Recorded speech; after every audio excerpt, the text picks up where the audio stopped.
이 시간 주부를 참고하실 때 여러분 앞에 교회 소식 전하겠습니다. 우리를 방문하신 모든 분들 주님의 이름으로 환영합니다. 등록 원하시는 분 말씀하시면 저희가 친절하게 도와드리도록 하겠습니다. 지난주에 보내주신 한 가족분이 계신데요, 우리 교회 안에 잘 정착하실 수 있도록, 또 한 가족으로 온전히 신앙생활 하실 수 있도록 여러분들 함께 기도해 주시기를 부탁드립니다. 특별히 이번 새벽 기도에는 이 요한계시록 말씀이 시작됩니다. 요한계시록 말씀이 좀 어려울 수 있는데, 그래서 꼭 개론 영상을 보시면 전체 숲을 보고 그 뒤에 깊이 있게 볼 수 있기 때문에 개론 영상을 참고해 주시길 부탁드리고요. 오늘 오후 찬양 예배는 영어와 함께하는 예배로 드리게 되어서 시간을 3시간이라 2시로 바꾸게 되었습니다. 그리고 우리가 처음이기 때문에 오늘은 우리 교인들끼리 좀 신앙적인 영화를 보지만 다음부터는 지역사회와 함께 다양한 영화들을 좀 보면서 지역사회를 섬기는 일을 하려고 하고 있습니다. 이번에 보는 영화는 아버지의 마음이라는 내용인데요, 아브라함의 이야기를 철저하게 고증해서, 의상까지 고증해서 성경적인 이야기를 함일 뿐만 아니라 성경에서 우리가 다 기록되지 않았지만 생각할 수 있는 그런 영적인 진리들을 함께 넣을 수 있는 아주 좋은 영화로 많이 정평이 나 있는 영화입니다. 그러니 많은 분들 오셔서 보시면 도움이 될 거라 생각하고요. 아동부 사순절 묵상집을 1층에 전시하고 있습니다. 아이들이 사순절 기간을 어떻게 신앙적으로 살았는지를 한번 여러분 보시면 도전도 되고 또 격려도 할 수 있을 것 같습니다. 유치부에서 보조교사를 모집하고 있습니다. 우리 아이들 잘 섬길 수 있도록 하나님 마음에 감동을 주시고 또 가르치는 은사가 있는 분들은 동참해 주시면 좋겠습니다. 동아리 모임 안내입니다. 탁구 모임이 계속 진행되고 있고요, 독서 모임이 있습니다. 또 계속해서 추가적으로 코로나 이전에 했던 모임들을 하나씩 활성화하려고 하는데, 여러분 보시면서 이런 다양한 운동을 통해서도 교제하실 수 있도록 또 마음을 열고 다가서시기를 부탁드립니다. 성지순례팀 모임 안내드립니다. 3부 예배 후에 1시 20분에 로뎀2에서 와서 이제 마지막으로 전체적인 설명을 진행하게 됩니다. 1층 햇살홀에서 있습니다. 권사기도회가 수요일에 있습니다. 당일은 찬양 예배 영화 끝나고 하도록 하고요. 경기노회가 돌아오는 목요일에 있습니다. 출산 소식입니다. 우리 박성민 성도 박익규 집사님과 박선희 권사님의 장남인데 하나님께서 귀한 딸을 선물을 주셨습니다. 아이가 믿음으로 잘 자랄 수 있도록 기도해 주시기를 부탁드립니다.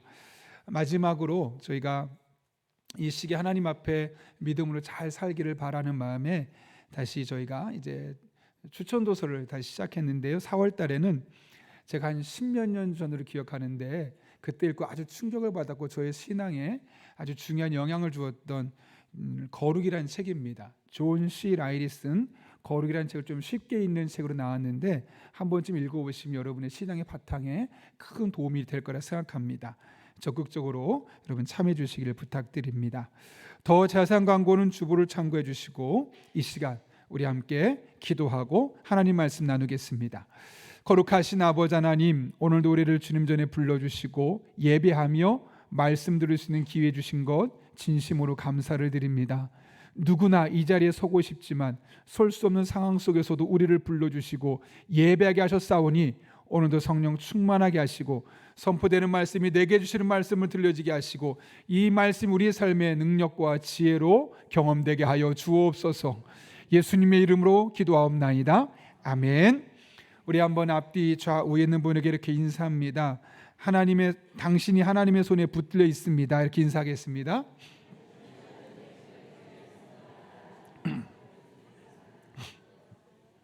네, 제가 지난주 수요일에 장로의 신학대학교 신학대학원 1학년생 신학생활에 함께 가서 예배하고 또 말씀을 전할 기회가 있었습니다. 그 시간에 많은 말씀을 전할 수 있지만 한 가지를 초점을 두었는데, 뛰어난 실력과 또한 목회 기술을 배우는 것보다 목회자로서 하나님 앞에 늘 진실하고 거룩한 삶을 추구하는 것이 필요하다. 만약 진실이 많이 훼손되고 하나님 앞에서 진실하게 살 수 없다면 목회의 길을 내려놓는 것이 더 나을 것이다 라는 취지의 이야기를 나누었습니다. 그런데 그 이야기를 듣는 신학대학원생들의 눈이 초롱초롱하고 잠깐이지만 진지하게 고민하는 모습을 보면서 한국 교회 소망이 없다라는 이야기들이 많이 있는데 그렇지 않다. 저렇게 하나님의 말씀에 진지하고 거룩하고 진실한 삶을 살려는 신학생들이 있다면 지금 당장은 뭔가 혼란스러워 보인다 할지라도 이 땅에 소망이 있다라는 생각을 하고 정말 기쁜 마음으로 함께 식사하고 대화가 난 뒤에 교회로 돌아왔던 시간이 있었습니다. 우리는 거룩 혹은 거룩하다 이런 말들을 자주 사용합니다. 그런데 정의가 참 모호합니다. 어떤 분들은 죄를 짓지 않는 것을 거룩이라고 말하고 어떤 사람은 다른 사람들과 구별된 삶을 일컬어 거룩이라고 표현하기도 합니다. 둘 다 맞습니다. 그러나 우리의 일상의 삶에서 도대체 거룩이 무엇일까라고 진지하게 고민해 보면 좀 혼란스럽고 뭔가 추상적일 수밖에 없습니다. 그런데 제가 최근에 한 책을 읽다가 거룩을 잘 설명할 수 있는 한 분의 이야기를 듣고 큰 감동이 있었는데요. 그분은 한 교회에 출석하던 박모 집사님이라고 합니다. 평상시에 교회를 충성스럽게 누가 봐도 본받을 만한 모습으로 다니셨던 분인데 그분이 갑작스럽게 심장마비로 세상을 떠나셨습니다. 생전에 자그마한 소형 의료기를 수출한 일을 하면서 동남아 지역이나 중동 지역의 외국계 기업과 주로 많은 일들을 하게 되었는데 여러분 일상적으로 그렇지 않습니까? 중소기업의 CEO가 결국 죽게 되면 어떤 일이 생기냐면 기업이 점점 영향력을 줄여가게 되면서 망하는 도산한 일들이 비일비재하게 일어납니다. 실제로 여기도 그럴 거라고 생각했는데 놀란 일들이 벌어졌습니다. 그 집사님이 돌아가셨습니다라는 부고를 전하자마자 해외 수많은 바이어들이 비록 이 사장님이 돌아가셨지만 그리고 그 아들이 경험이 별로 없어서 그만큼 할 수 있을지 없을지 모르겠지만 우린 당신과의 거래끈을 놓지 않겠습니다. 계속해서 꾸준히 거래하겠습니다 라고 오히려 수많은 콜이 왔기 때문에 그렇습니다. 심지어 이집트에 있었던 한 고객은 부고를 전하는 아들에게 이런 글을 보내왔다고 합니다. 너의 아버지와 나는 단순한 사업 파트너가 아니라 한 가족이었다. 그러니 너는 내 아들과 같다. 부탁할 게 있으면 무엇이든지 내게 부탁해라. 여러분 기업의 가장 중요한 목적이 무엇입니까? 이윤 추구입니다.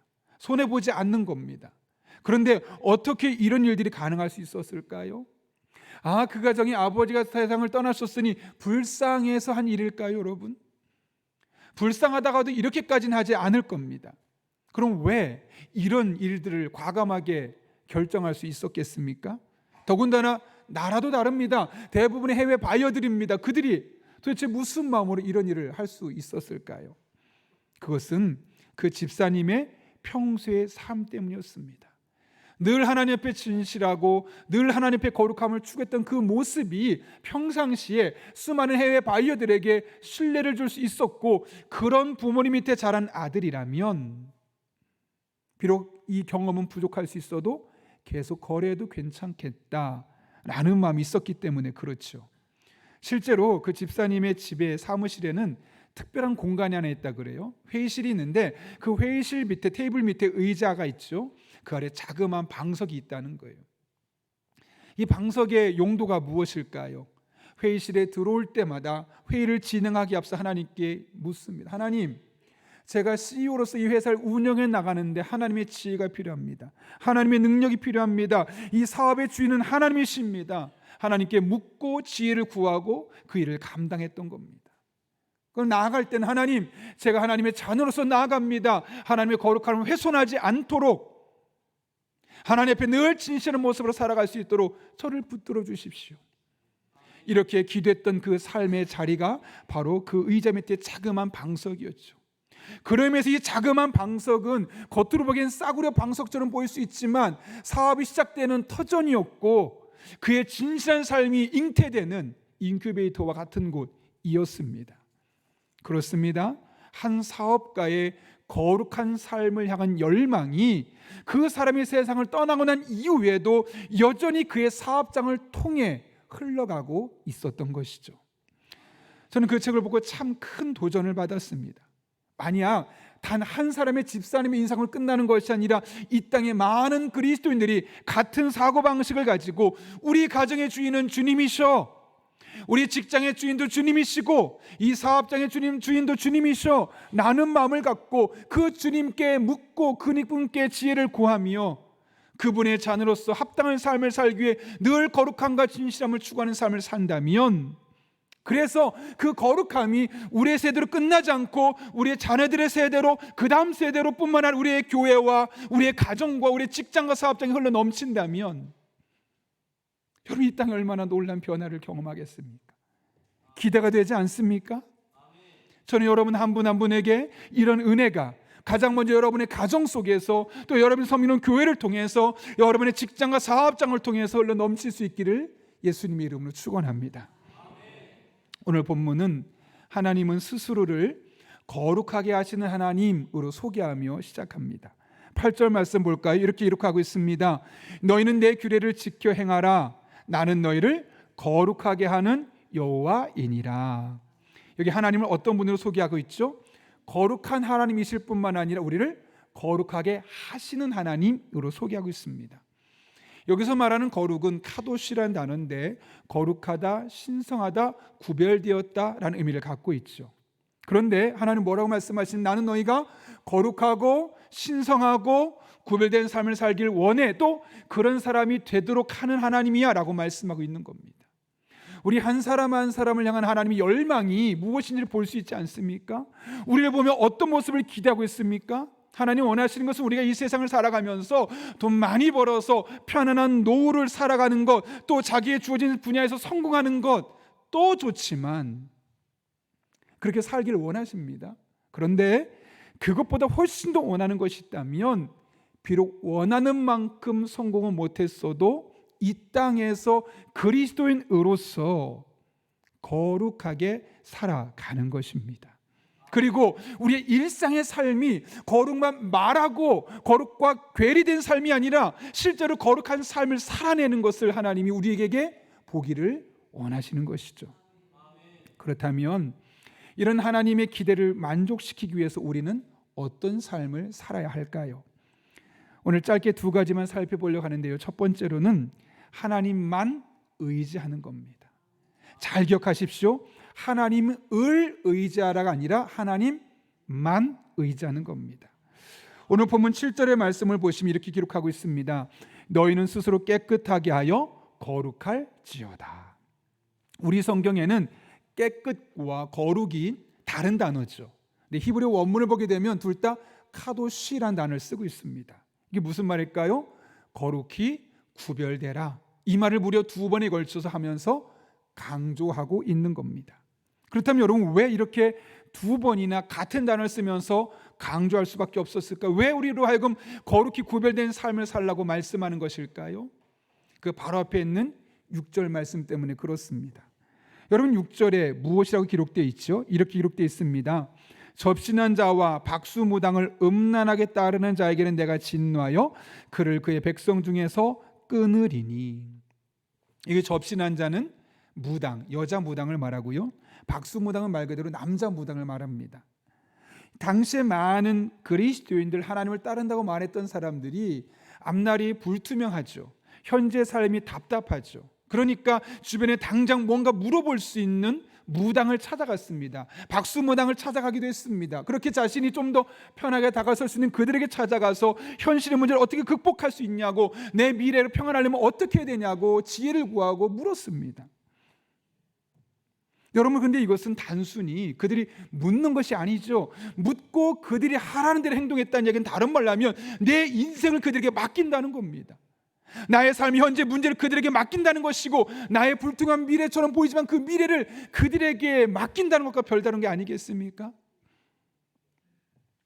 다른 말로 해볼까요?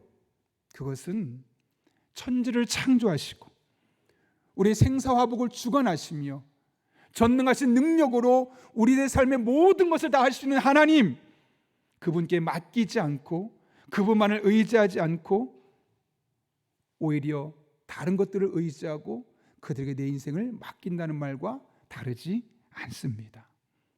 그래서 오늘 본문에서 말하죠. 이런 행동을 음란하게 따른다. 영적인 간음이다. 즉 하나님도 믿는다고 말하지만 다른 것들도 많이 의지하면서 하나님을 제대로 믿지 않고 있는 그들의 모습을 묘사하고 있는 거죠. 그래서 하나님이 말씀하는 겁니다. 지금 그런 사람들과 구별된 삶을 살아라. 다른 말로 하면 하나님만 절대적으로 의지하고 하나님만 절대적으로 힘입어 그분의 능력으로 살아가라 라고 말씀하는 겁니다. 왜요? 그럴 때 우리는 거룩한 삶을 살 수 있기 때문에요. 여러분, 거룩이 엄청난 것이 아닙니다. 하나님만 의지할 때, 철저히 하나님만 붙들 때 생기는 영적인 에너지가 바로 거룩입니다. 하나님을 의지하기 때문에 나는 죄를 멀리하겠습니다. 하나님만 의지하기 때문에 세상에 어떤 유혹을 오더라도 내 그 유혹을 물리치겠습니다. 하나님만 의지하기 때문에 미래는 비록 불안해 보이지만 이 하나님 붙들고 살겠습니다. 그럴 때 죄를 멀리할 수 있는 것이고, 그럴 때 많은 유혹을 우리가 거절할 수 있는 것 아니겠습니까? 그래서 하나님만 의지하는 자가 거룩한 삶을 살 수 있는 겁니다. 반대로 해볼까요? 하나님만 의지하는 것이 아니라 하나님도 의지하면 어떤 일이 생길까요? 이 세상의 다양한 방법들이 내게 중요한 도구가 되죠. 그래서 그 방법을 동원해서 내 삶을 바꾸고 내 삶에 더 큰 이득을 추구하기 위해서 어떻게 합니까? 거짓을 일삼습니다. 남을 속입니다. 불법을 자행합니다. 편법을 아무렇지 않게 하고 나서도 부끄럽지 않은 삶을 살아갑니다. 결국 거룩하게 살아야 될 사람들이 하나님의 거룩을 훼손하는 삶을 살 수밖에 없는 것이죠. 그러므로 하나님의 자녀들인 우리는 어떤 상황 속에서도 항상 하나님만 의지하는, 하나님만 붙드는 사람들이 될 수 있기를 바랍니다.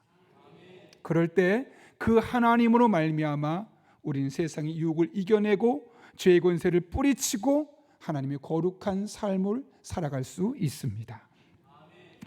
구세군의 창설자로 알려진 윌리엄 부스가 노년에 말년에 지독한 안질로 고생을 많이 했어요. 병원을 찾아갔는데 의사 선생님이 말하기를 아들에게 아버지의 시력은 회복될 수 없을 것 같습니다 라고 이야기하는 겁니다. 그 이야기를 듣고 나서 아들이 아버지에게 찾아와서 대화를 하는데 선뜻 말할 수 없는 겁니다. 주저하다가 입을 떼죠. 아버지, 눈 상태가 썩 좋지 않은 것 같습니다. 그 상황을 누구보다 빨리 눈치채죠. 왜냐하면 자기 눈은 자기가 아니까요. 그러자 윌리엄 부스가 말합니다. 그럼 내가 곧 시력을 잃게 된다는 말이겠지? 아들은 머뭇머뭇거리다 다시 말합니다. 죄송해요 아버지, 그런 것 같아요. 여러분이 이런 상황이었다면 어떤 반응이 할 것 같습니까? 이 이야기를 들었던 윌리엄 부스는 조용히 미소 지으며 이렇게 말했다고 그러죠. 그래? 그러면 지금까지는 두 눈을 가지고 하나님을 섬기며 살았는데 이젠 두 눈이 없이 그분을 섬기며 살 방법을 찾아야겠다.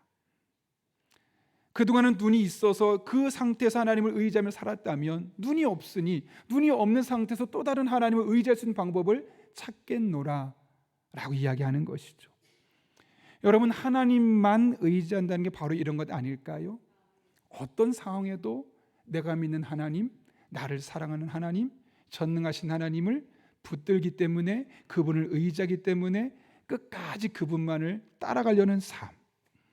하나님만 의지한다는 것은 내가 원하는 일이 순조롭게 진행되고 삶에 큰 문제가 없을 때만 찾을 수 있는 표현이 아닙니다. 오히려 내가 기대했던 것과 전혀 다른 방법으로 일이 전개되다 할지라도 신실하신 하나님을 의지하며 가슴 아픈 절망적 상황 속에서도 그분만을 붙들며 그분의 가장 선한 길을 믿고 그분을 따라가는 삶, 이것이 바로 하나님을 의지하는 것이죠. 그럴 때 우리들의 삶에 하나님의 도우심을 경험할 수 있고, 그럴 때 우리는 세상의 유혹을 이겨내고 담대하게 거룩한 삶을 살아갈 수 있습니다. 왜요? 하나님 때문에요. 그래서 이 같은 것을 경험했던 다윗은 시편 37편에서 이렇게 권면합니다. 내 갈 길을 주님께 맡기고 주님만 의지하여라. 뭐라고요? 너의 갈 길을 주님께 맡기고 그분만 의지하여라. 이거 중요한 건 주님만. 의지할 거 많잖아요. 그거 말고 어떤 상황이 온다 할지라도 주님만 의지하여라. 왜요? 주님께서 이루어 주실 것이다. 너의 의를 빛과 같이 너의 공의를 한낮의 햇살처럼 빛나게 하실 것이다. 죄 짓지 않는 의로운 삶, 공의로운 삶을 하나님이 빛나게 해주셔서 마침내 하나님께 영광 돌리는 그런 하나님의 백성으로 삼아주실 것을 말씀하고 있는 겁니다. 여러분, 하나님께 다 맡기십시오.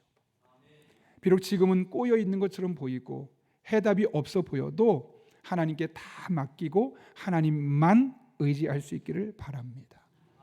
하나님께서 여러분의 거룩을 지킬 수 있도록 반드시 개입하여 주셔서 하나님이 가장 선한 길로 이끌어 주실 것이고, 여러분의 그 거룩을 한낮의 햇살처럼 빛나게 만들어 주실 것입니다.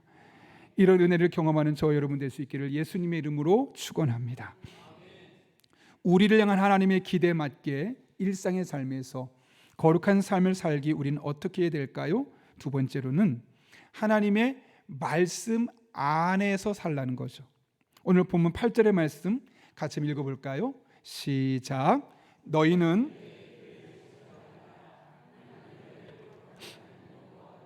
아멘. 여기 규례가 뭘까요? 하나님의 말씀, 성경 말씀이죠.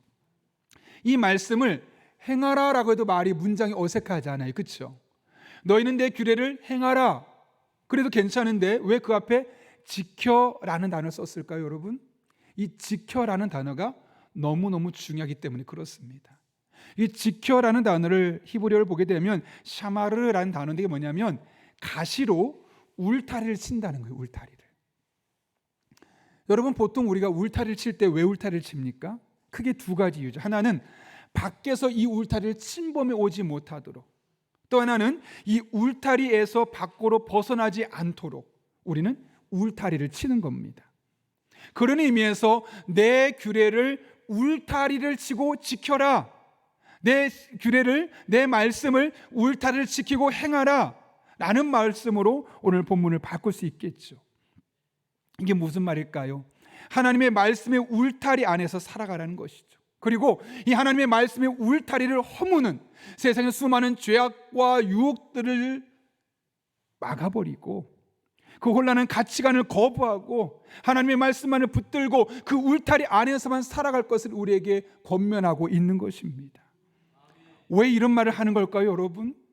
이 말씀의 울타리를 벗어나는 순간 우리는 거룩한 삶에서 멀어질 수밖에 없는 위험성을 가지고 있기 때문에 그래요. 하나님의 말씀이 기준이 되지 않으면 무엇이 기준이 될까요, 여러분? 이 포스트 모더니즘 시대에 모든 사람의 의견이 다 기준되는 겁니다. 당신 말도 맞고 이것도 맞고 다 맞는 겁니다. 절대적인 권위가 없는 시대를 포스트 모더니즘이라고 그러죠. 모든 사람이 말하는 게 다 인정하는 시대를 포스트 모더니즘 시대라고 말합니다. 그럼 어떤 일이 생길까요, 여러분? 각각의 사람의 케이스 바이 케이스, 굳이 성경 말씀대로 살 필요 없어. 당신은 그런 상황이니까 그게 맞고 나는 이게 맞으니까 이게 맞는 거야. 모든 일을 자기에게 적용하다 보면 절대적인 기준이 없어져 버리죠. 그러다 보면 어떤 일이 생길까요, 여러분? 당연히 거룩한 삶을 사는 것이 아니라 다수의 의견을 따르거나 전문가 의견을 따르거나 자기의 경험을 의지하거나 경제적인 이득을 위해서 움직일 수밖에 없는 일들이 우리에게 다가오는 거예요. 그런데 말씀의 울타리 안에 거하면 아무리 자기 실력을 말하고 전문가가 말하고 다수 의견이 말하고 경제적인 이득이 말해도 그 울타리로 막아버렸기 때문에 이 울타리 안에서 하나님 말씀을 붙들고 우리는 거룩을 유지하며 이 땅의 거룩을 이식하며 살아갈 수 있게 되는 것입니다. 이 같은 사실을 너무나 잘 알았던 다윗은 시편 119편에서 이렇게 고백하며 교훈해요. 같이 한번 읽어볼까요? 시작. 내가 주의 말씀을 지키려고 주께서 나를 가르치셨으므로 내가 주의 규례들에서 떠나지 아니하였나이다. 아멘. 여기 잘 보십시오. 주의 말씀을 지키려고, 오늘 본문과 비교해 보면 주의 말씀의 울타리 안에서 살려고 발을 금하여 모든 악한 길로 가지 아니하였나이다. 이게 무슨 말일까요?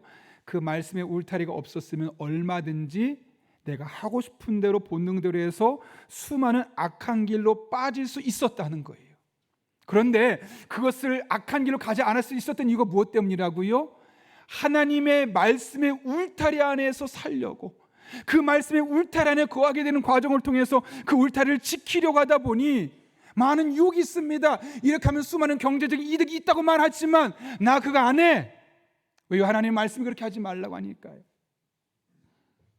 다수의 의견이 그게 맞다고 하지만 나는 그렇게 따르지 않을 거야. 왜? 하나님의 말씀이 그게 아니라고 말하니까요.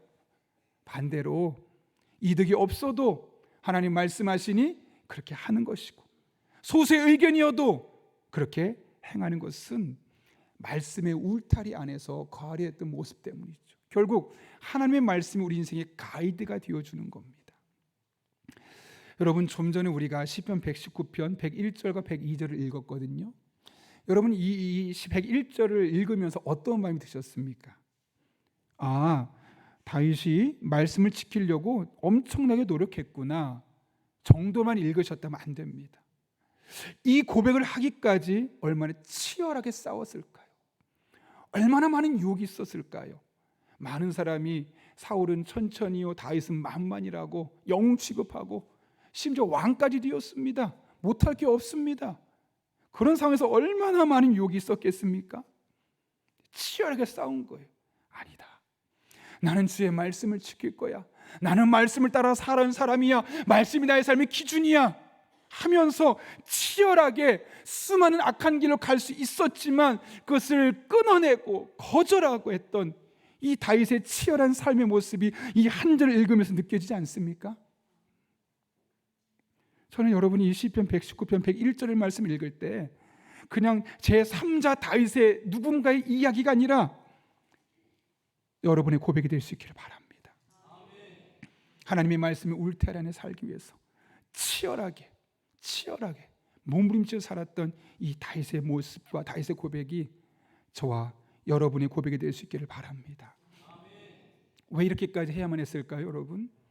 그래야지만 악한 길로 가지 않고, 그래야지만 유혹을 따라가지 않고, 그래야지만 다수의 의견을 따라가지 않고, 그래야지만 경제적인 이득이 가장 삶의 중요한 중심이 되지 않을 것을 알았기 때문에, 그래야지만 하나님의 거룩을 훼손하지 않고 거룩하고 늘 진실한 삶을 살아갈 수 있음을 깨달았기 때문이에요.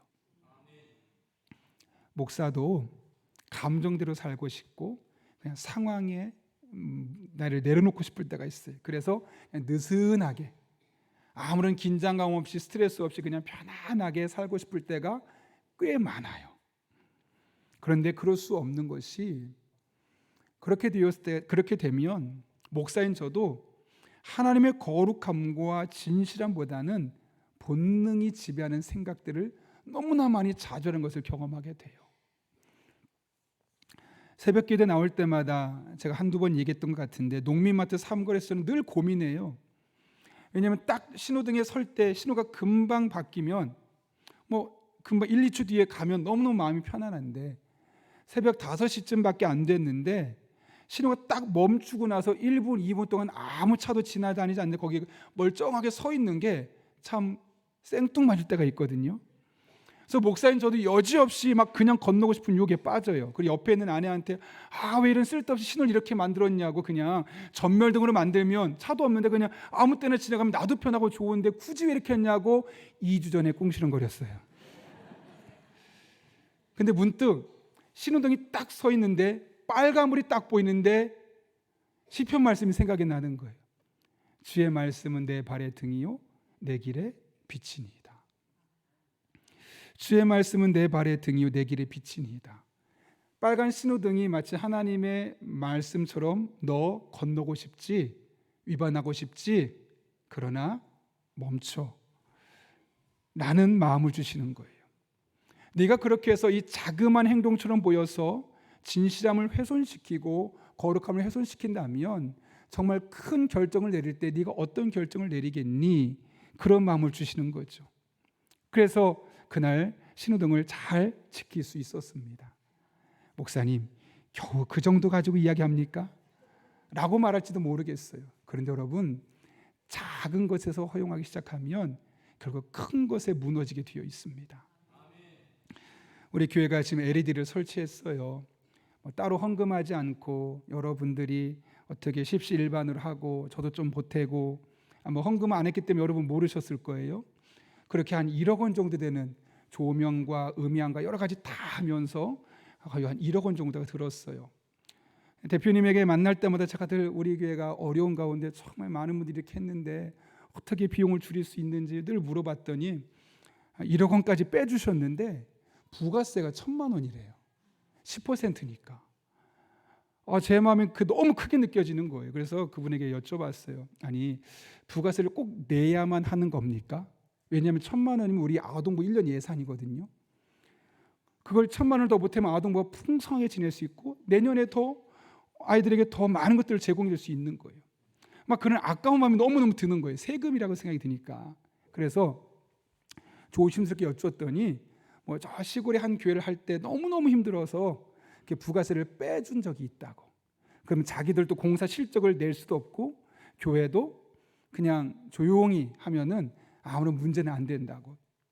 그러길래 제가 다시 한번 물어봤어요. 그러면 이게 법적으로 아무 문제가 없는 겁니까? 아니요, 목사님. 원래 법적으로는 모든 부가세를 내게 되어 있습니다 라고 말하는 거예요. 어떻게 했을까요, 여러분? 내면서 뭐라 했냐면, 그러면 조금 더 깎을 수 있는 다른 방법이 없느냐? 그랬더니 본인의 공사비에서 200여만 원 정도 깎아주겠다고. 그래서 공사비도 200만 원 깎이고 10% 부가세도 깎이고 결국은 낼 건 다 내면서 하게 되었죠. 나 이런 사람이야 자랑하는 거 아닙니다. 목사인 저도 이런 당연한 선택, 여러분 부가세 내는 게 당연한 거 아니겠습니까? 그 당연한 선택 앞에서 고민한다는 거예요. 씨름한다는 거예요. 유혹에 넘어갈 뻔한다는 거예요. 하나님의 거룩을 훼손할 수도 있는 일을 하려는 마음이 제 안에 부를 때 일어난다는 거예요. 그런데 그게 어떻게 가능했을까요, 여러분? 하나님 앞에 결단한 거죠. 작은 거룩이라도 내가 훼손시키지 않겠다. 작은 거룩이라도 하나님께 늘 이뤄가리라 라는 마음으로 신호 하나 안 지키는 것이 1,000만 원이라는 부가세를 내는 것에도 물론 부담스럽지만 이겨낼 수 있는 영적인 자양분이 될 수 있었던 것이죠. 여러분, 작다고 무시하면 안 됩니다. 그러면 나중에 큰 것도 못 지키게 됩니다. 작은 거룩을, 작은 진실함을 우리들의 삶에 매일매일 작게라도 조금씩 일어나갈 때 그 작은 것이 나중에는 큰 거룩을 이뤄내는 밑받침과 발판이 될 수 있는 겁니다. 그리고 그렇게 살아갈 때 우리는 하나님의 거룩을 훼손시키지 않으며 거룩한 사명을 이 땅에 감당할 수 있는 것이죠. 여러분, 이 모든 것이 어떻게 가능합니까? 하나님의 말씀의 울타리 안에서 행할 때 많은 행동을 할 수 있을 겁니다. 하나님의 말씀이 여러분의 삶의 기준이 될 수 있기를 바랍니다. 하나님의 말씀이 여러분의 삶의 울타리가 될 수 있기를 바랍니다.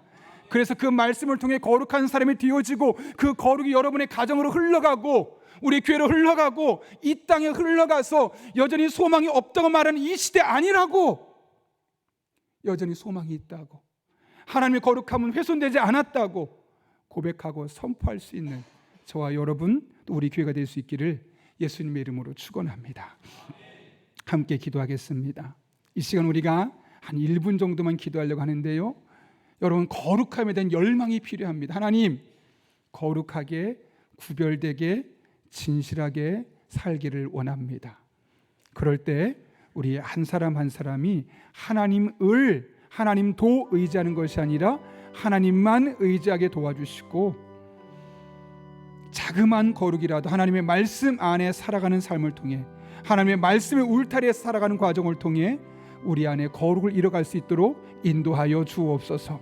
우리 이런 기도 제목 가지고 한 1분 정도지만 사모하는 마음으로 함께 기도하겠습니다. 거룩하신 아버지 하나님, 우리를 거룩하게 하신 하나님께서 우리를 거룩하게 하시기 위하여서 오늘도 귀한 말씀 주신 것 진심으로 감사를 드립니다. 하나님을 의지하고 하나님도 의지하는 자가 아니라 하나님만 철저하게 의지하며 하나님만 붙들며 나아갈 때 세상의 많은 유혹들, 죄악들, 거짓들을 우리가 이겨내고 극복할 수 있게 도와주시며, 무엇보다 하나님의 말씀의 울타리 안에 살아갈 때 그 말씀을 통해 거룩을 훈련하고 그 훈련받은 거룩을 가지고 가정 속에서, 교회 내에서, 세상 밖에서 흘려보낼 때 거룩이 끊임없이 이 땅에 흘러 넘치게 도와주시고, 여전히 소망이 없다고 말하는 이 세상 속에 아니라고, 소망이 있다고, 여전히 희망이 있노라고, 하나님의 거룩이 여전히 살아있다고 전파할 수 있는 믿음의 사람들 되게 하여 주옵소서. 특별히 우리 용인영락교회 모든 성도들이 이 일에, 이 은혜 일에 하나님의 미랄로 쓰임 받기를 원합니다. 하나님 은혜를 베풀어 주시고 능력으로 살아갈 수 있도록 주님 인도하여 주옵소서. 모든 거 하나님께 내어 맡기고 하나님 영광에 나아가기를 원합니다. 주님 역사하여 주옵소서.